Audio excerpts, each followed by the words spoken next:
I'm Caitlin Ellis, and I have returning guest Alma Leiva. How are you doing? I'm doing great, staying busy. Yes.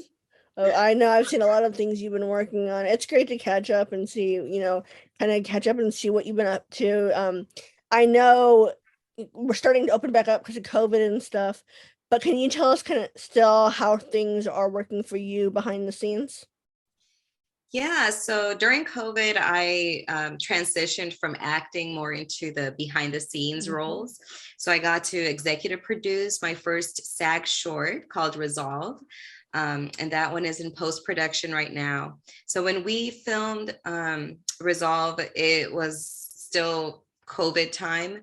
So the protocols were very strict. We had to test every day.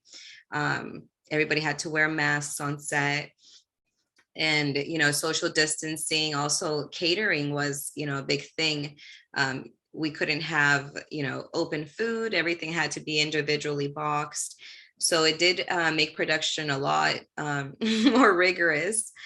But now I've noticed things have relaxed a lot more. I've been doing a lot of production assistant work. I've been doing commercials, so a little bit getting more into the acting part of it now that things are opening up. So always, trying to balance both sides of being behind the scenes and also, being the talent.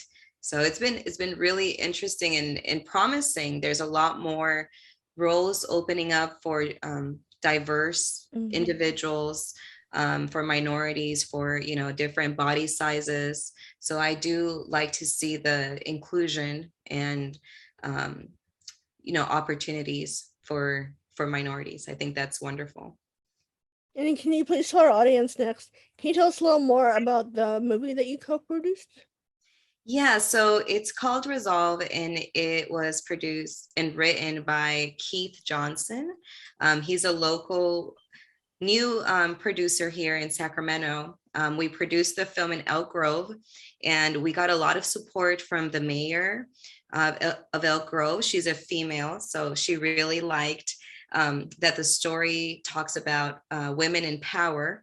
So there's three different stories talking about social issues. One of them is about people that are mixed race, so they get bullied by both sides. Usually they don't fit in on one or the other, so it's hard for them to feel like they belong somewhere. um, it's about a high school girl getting bullied in school. So bullying is a huge topic, and so is racism. So we all of the stories that we talk about, the characters lives come together, so they all are, they know each other. And we focus more on the resolution part of the story, because I think there's a lot of people that grow up not really knowing what the right way to handle conflict and situations like that are. So the best way I think that we can help those people out is by showing examples of healthy resolutions, ways to deal with conflict in a positive way that you know will create positive experiences with families and relationships in the community. So all these there's three stories. One of them is about a female with anxiety issues and depression. She gets pregnant by her husband, but the husband always works away from home, so she feels like she's going to raise the baby by herself, and she's kind of having a crisis about it. So at the end, like I said, we show the resolution. I don't want to give it away. But we're right now making it into a pilot for a series, because the ultimate goal as a filmmaker for me is to be able to bring opportunities here locally. A lot of the time, people from outside, like LA, they'll bring their whole cast and crew here, and we don't get the opportunities. And we have talent here. We have crew that wants to work, and those jobs are not available because it's such a closed market when these teams bring everything from LA, and it becomes a closed market here. So my idea is to be able to bring money into the Sacramento region and produce locally here and hire local crew and local cast and expand opportunities that I think are needed here. When we met, you were a journalist on SacTown Underground and also SacTown Insider. You've done acting, you've done multiple other things as co-producing, and now you actually have more exciting news. You just wrote a book. Do you want to tell our audience a little bit about that? Yeah, so there's two big projects I have under my sleeve here. So one of them is I'm writing a story. I'm writing a book about my story. So kind of like a self-help memoir that I'm wanting to produce as well into like a movie or a series in the future. So I'm starting with a novel, and then I'll be writing a screenplay for it and pitching it for producers to hopefully create. That's one thing I have. And also I just started doing music. So I met Cooley Jackson, who's my producer, and we've created two songs in Spanish, and then I call it like Latin funk because it's a whole new genre in the Spanish community, and it's a little bit of English and Spanish mixed together. So I like to think of it like Gloria Estefan meets the 80s. So that's coming up, and then I have an English song called Baby Girl, which I'll let you guys listen to here. And that one's really cute because it's actually like a love story about how Cooley and I kind of came together. So yeah, there's new music. We have videos that we're going to produce for that. So, you know, that behind the scenes experience is definitely, definitely like paying off once, you know, I start producing my own content. And I'm very, very excited about that.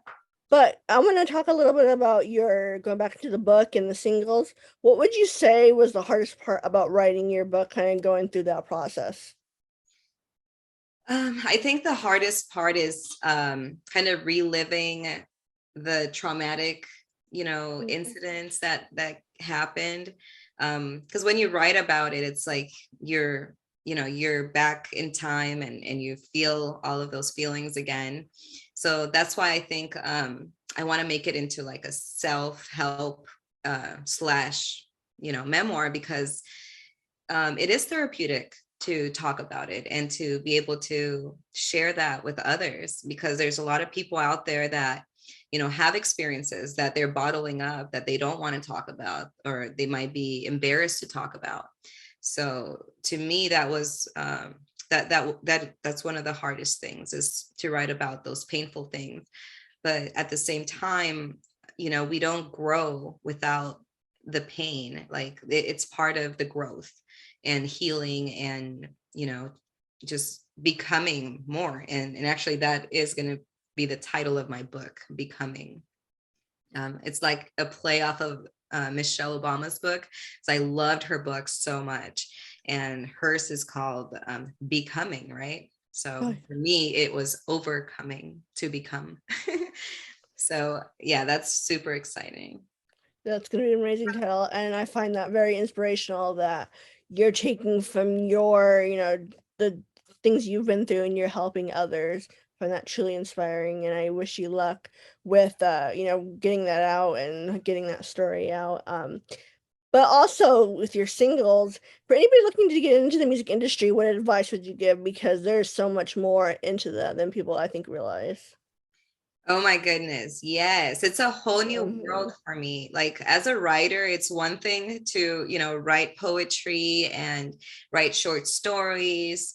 But when it came to music, it was a little bit, you know, challenging for me because I'd never recorded in a studio before. I never had a producer guiding me. And it's been so beneficial to have someone that knows what they're doing in the industry. Like Cooley's, you know, produced over 100 songs himself. So he definitely knows his way around, you know, producing music. And the most important thing I would say is to get your, you know, yourself set up the right way So when you're releasing your songs, to make sure you have, the distribution, that you've copyrighted your songs if you wrote them, just make sure you get the credit that you deserve and monetize off of, what you create. So build yourself for success from the beginning. A lot of artists end up getting ripped off, and they might have hit songs and they're not getting monetized for it. So it's not just about the likes. You want to make sure that those likes are converting into money, because it's your product, it's your work. Well, thank you for sharing that advice with our audience. Everything you do has always been very inspirational. You've worked on so much since I've known you, and it's great to see that, you're continuing forward with your work. You've gone, like I said, from journalist to now producing, and now you're writing books. I can't wait to see what you do in the future. But at this time, is there anything else you'd like to share with our audience? Yeah, there's not one way to go about things. Like, I went to school for business. I never thought I would be producing shorts, commercials, music videos. But I didn't learn that until I put myself, in that world. And I always knew that I wanted to be in the entertainment business. I just never had a guide that showed me how. And a lot of people out there feel the same way, I'm sure, because it is hard to get in, and to be able to work with people that have gone to school for film and are already successful at their craft. When you're starting out, there's a lot of groundwork that you have to do. Like, I was a PA for a long time, production assistant, and that's kind of the lowest of the totem pole when you're in production, but it's also where you get to learn the most. I use that as an opportunity to be able to go, and check out the lighting guys and the grip and, the director of photography. And I asked questions. I said, oh my gosh, what does that do? Why is the flag here? Why do we need this here? I'm always been curious. So I've been blessed with people that, have shared their knowledge with me, and I've been learning through the opportunities I've gotten, being able to line produce, being able to be in charge of a whole crew and pay them like, a SAG wage. Like, that was huge for us during our production. We wanted everybody to be happy and to feel valued for the work they did for us. Because it is really hard work. Like, nobody knows how hard it is until you're actually working behind the scenes and you see it takes a village to create. And yeah, it's beautiful to me to see the process from, somebody's thought, somebody's writing, to then coming alive and seeing the finished product. So I'm very passionate about, filmmaking in general. And I can't wait to be able to, link money to stories that need to be told. That's my goal as a producer. And if anybody wants to follow your journey, with the book, your music, your producing, you've been a model, you've done journalism, where can they find you? It's pretty simple. The Instagram is Alma's World. So ALMA_S_world. And you can find me on Facebook with my name. It's Alma Leiva. So ALMALEIV, like Victor A. And you'll see everything that I'm working on, my new photos. I love doing modeling and taking, different shots for characters that I am trying to develop. So yeah, follow me. And, if you have any questions, feel free to reach out.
Hi everyone, I am Alma Leiva. Chai is a traditional beverage in Pakistan. So chai means tea. There's a lot of different types of tea. Everybody makes chai a little bit different, but it's definitely a drink of hospitality. So wherever you go in Pakistan, you will be asked to come and have some chai. That's the way that people give you the most warmest welcome. The first thing we're gonna do is boil a little bit of water. I like to normally make about 4 cups of chai, so I'm gonna start with 2 cups of water. There we go. And you wanna get your heat setting at the highest, so I'm gonna go max for the setting and get 2 cups of water in there.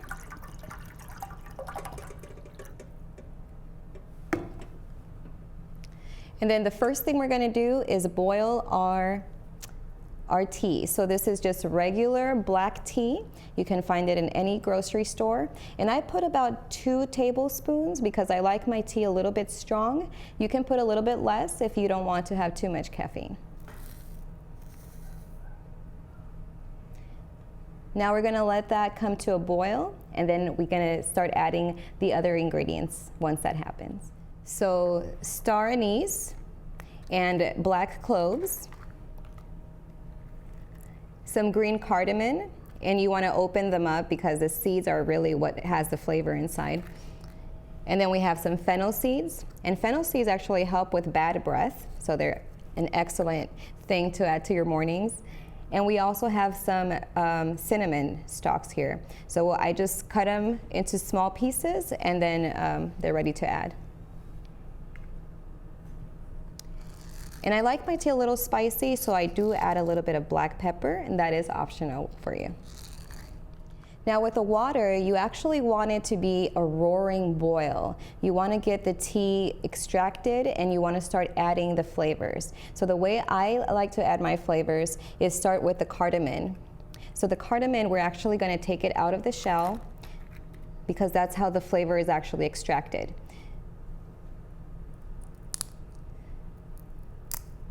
So you open it up, and then you have a little seed, and that's what goes in there. You put the whole thing in there, but make sure you open them up. So I like to add about 6 of them because I love the cardamom flavor it gives to the tea. And you can do that while your water comes up to a boil as well.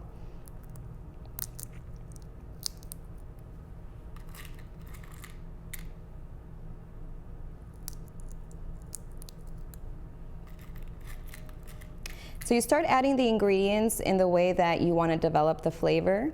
Because I love cardamom and cinnamon, those are the ingredients I add first. If you prefer to have more of a clove flavor on your tea, then you can add that first. So each tea, depending on how you add your ingredients, is going to develop a different flavor profile. So that's why tea is so different anywhere you have it, because it's really like a personal, something very personal to everyone. So I'm gonna go ahead and add my cinnamon, and I do like cinnamon, so I add about 2 sticks of cinnamon on my tea. And then I'm gonna go ahead and do the fennel seeds because I enjoy the fennel flavor a lot as well. So I'm gonna do about, this is 2 tablespoons, I'm gonna do about 1.5 tablespoons.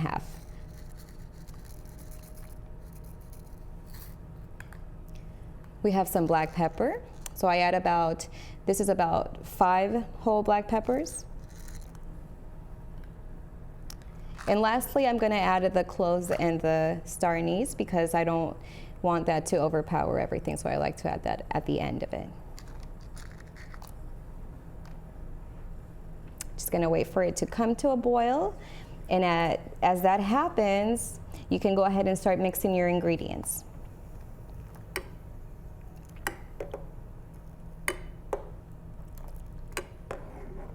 And it's gonna smell so delicious in your house. They're gonna ask, what is that smell? But every morning, I love my chai. I love to, start my morning with all these different flavors, and they just kind of wakes up your senses because, you have that cardamom, that fennel seed. It's just like an amazing, just wakes you up in the morning, and it wakes you up with like this sweet, and best of all, it has a little caffeine, so you definitely need it in the morning, right? So I prefer this to coffee. I do like coffee once in a while, but most of the time I do chai because I feel like it has more benefits due to all of the wonderful spices and ingredients that we add on there. So like you can see, this is boiling. I let it boil maybe like 1 minute to 2 minutes. If you want a stronger chai, you want to boil it, of course, a little bit longer than that. So before I add my sugar, I like to add my milk, because the sugar is going to sweeten it up very fast. And you want to be, add less is more. So add less, and then if you decide you want more, you do it little by little. Otherwise, you don't want to over sweeten your tea. And I'll tell you why in a minute.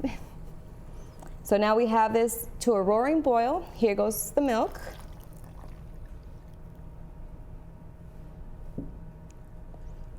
And you see the change of color right there? So this tells me that my tea is really strong right now. So what I'm gonna do is add a little more milk because I don't want it that strong.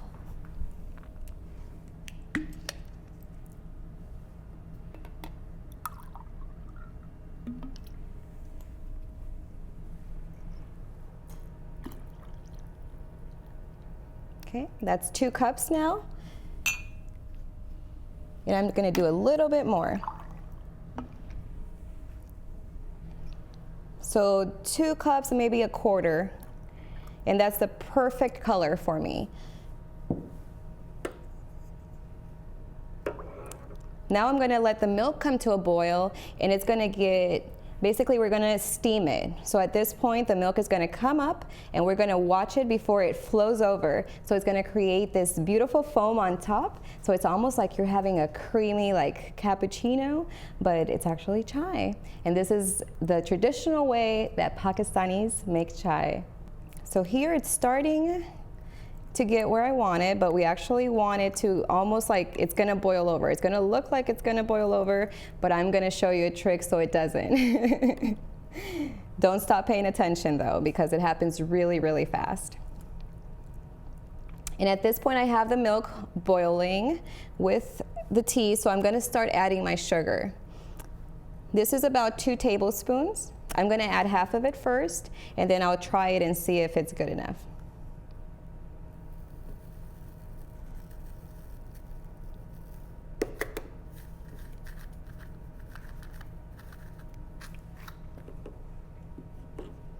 Really what we're looking for is a balance of flavors. We want to balance all of these different ingredients and don't let it overpower with the sugar. So I like to use brown sugar. This is actually like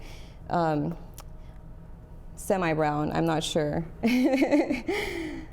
But the brown sugar is my favorite. And you only need a little bit because it is a little bit sweeter, I think, than regular white sugar. And it's something that's good to drink daytime in the morning, or some people like to drink it in the afternoon just to give you that little pick-me-up. And I also enjoy drinking it nighttime when it's really cold out. So I think there's always a good opportunity to enjoy some chai.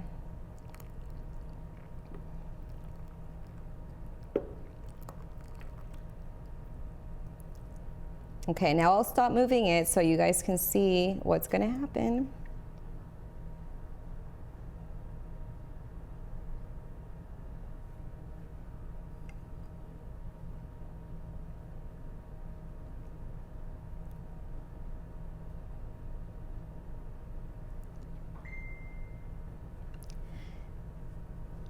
So one of the things that chai reminds me of is something we have in Mexico and Latin America, which is champurrado. So champurrado is like a mixture of hot chocolate and kind of like atole. I'm not sure the English version of that, but it's basically like a heavy, it's like atole. Look it up. It's like basically you make it with milk and flour and hot chocolate, but you use the real bars of chocolate to melt it, and then you move it for like hours. So it's a really difficult drink, you know, it takes a long time to make it. So it's just interesting to me because a lot of cultures use a lot of the same ingredients, but they create a little bit different drinks. So this is one of the drinks that reminds me of champurrado. So that's a mixture of atole and hot chocolate in Mexico. Okay, so now we can see it's starting to bubble, and what's happening is the steam is making the milk frothy. So I like to let it come all the way up because I like it very, very silky and very frothy. But if you don't want that, then you can just, you know, stop it right there and it's ready to go. So here we are. Now I know it's ready because it's coming all the way up, and if it comes too high, you blow a little bit on it and it comes back down, or you can move it with your spoon here or ladle. And that's it. Our tea is finished. Now we get to enjoy it. And of course, there's no better way to enjoy some chai than when you share it with friends. Oh, one more thing. So before you pour it, you want to make sure that you do strain the tea, because there's a lot of different ingredients like you saw that we definitely don't want to get that in our mouth. So I have this little strainer and once you pour it in there, all the ingredients stay at the top, and all you get is that wonderful chai.